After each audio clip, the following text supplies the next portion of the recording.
நண்பர்களே, இன்று நம்முடைய வீடியோவில் நாமக்கல் மாவட்டத்தில் நடந்த ஒரு அதிர்ச்சி சம்பவத்தை பார்க்க போகிறோம். இரவில் 100க்கும் மேற்பட்ட மாணவர்கள் உடல் நலக்குறைவால் மருத்துவமனைக்கு அழைத்து செல்லப்பட்டார்கள். ஏன் இது நடந்தது? இது யாருடைய தவறுகள்? எப்படி இருக்கிறார்கள்? உண்மை விவரத்தை பார்ப்போம்.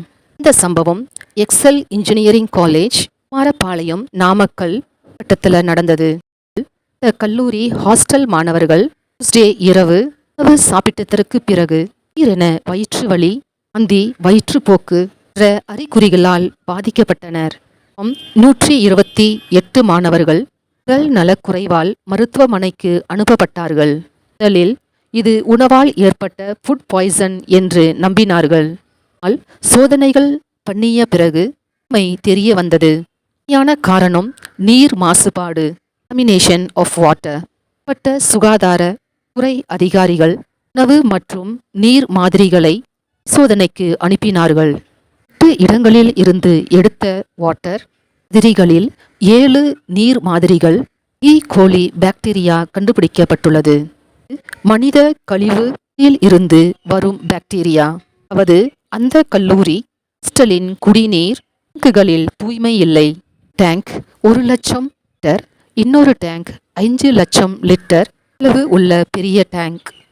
ஒன்று முழுக்க சேறு, துர்நாற்றம் மற்றும் கழிவுகள் நிறைந்துள்ளது.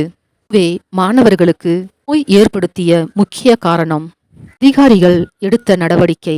இந்த சம்பவத்திற்கு பிறகு மாவட்ட ஆட்சியர் மற்றும் சுகாதாரத்துறை அதிகாரிகள் உடனடியாக கல்லூரி மைதானத்தை ஆய்வு செய்தனர்.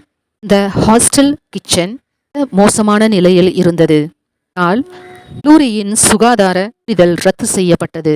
மேலும் மேலாண்மைக்கு காஸ் நோட்டீஸ் பட்டு விசாரணை தொடங்கப்பட்டுள்ளது. பொது ஹாஸ்டல் உணவு மற்றும் நீர் விநியோகம் தற்காலிகமாக நிறுத்தப்பட்டுள்ளது. வதந்திகள் மற்றும் உண்மை நிலை. சம்பவத்திற்கு பிறகு சோஷியல் மீடியாவில் மாணவர்கள் உயிர் இழந்தனர் என்ற வதந்தி பரவியது. ஆனால் இது முழுக்க தவறான செய்தி. தமிழ்நாடு அரசு அதிகபூர்வமாக விளக்கம் அளித்து மாணவர்களில் யாரும் உயிரிழக்கவில்லை, எல்லாருடைய நிலைமையும் சீராக இருக்கிறது என்று தெரிவித்தது. இந்த போலி வீடியோக்களை பகிர்ந்தவர்களுக்கு எதிராக வழக்குகள் பதிவு செய்யப்பட்டது. இருந்து நாம் கற்றுக்கொள்ள வேண்டியது வென்றால் நீர், உணவு, சுகாதாரம் என்ற மூன்றும் ஒன்றோடொன்று இணைந்தவை. அவர்கள் வசிக்கும் ஹாஸ்டல்களில் தொட்டிகளை அடிக்கடி சுத்தம் செய்து வேண்டும். மேலாண்மையும் மாணவர்களும் அரசு அதிகாரிகளும் அல்லது பொறுப்பை உணரணும். இது ஒரு பெரிய எச்சரிக்கை. அடுத்த தலைமுறையினர் ஆரோக்கியம் நம்மிடமே இருக்கிறது. இது நாமக்கல் கல்லூரியில் இந்த அதிர்ச்சி சம்பவம் முழு விவரம். தகவல் பயனுள்ளதாக இருந்தால் பண்ணுங்க, கமெண்ட் பண்ணுங்க. பல முக்கிய செய்திகளை அறிய இன்னர் ஸ்பார்க் யூடியூப் சேனலை சப்ஸ்கிரைப் பண்ணுங்க. நன்றி.